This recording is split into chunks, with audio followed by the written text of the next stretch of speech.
Sejumlah pecahan gerabah dan keramik ditemukan oleh Balai Arkeologi Provinsi dan Dinas Kebudayaan Kabupaten Buleleng di kawasan Pemutaran Buleleng.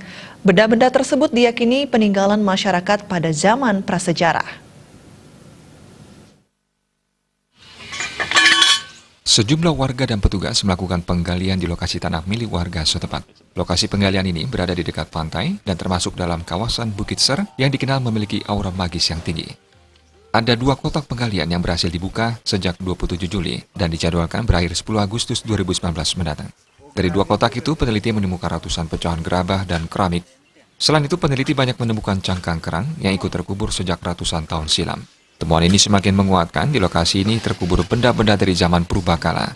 Situs ini juga diduga dahulu dihuni oleh banyak orang, tidak saja dari Pemutaran dan sekitarnya, tetapi juga ditinggali oleh penghuni luar Bali.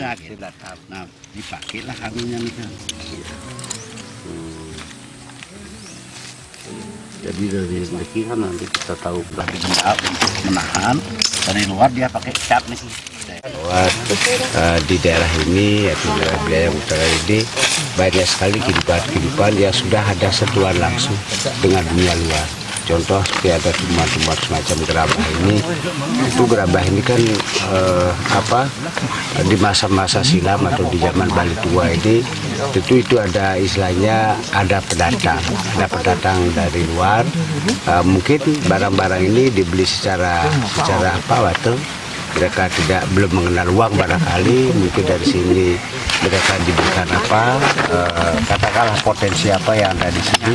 Contoh misalnya di daerah sekitar Bukit Ser ini kan, kalau kita lihat kehidupannya ini kan kehidupan manusia lama di sekitar pantai.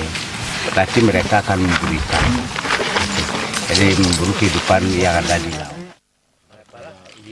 Dugaan lain adalah kawasan ini adalah pelabuhan kuno yang berperan penting di kawasan Buleleng Barat.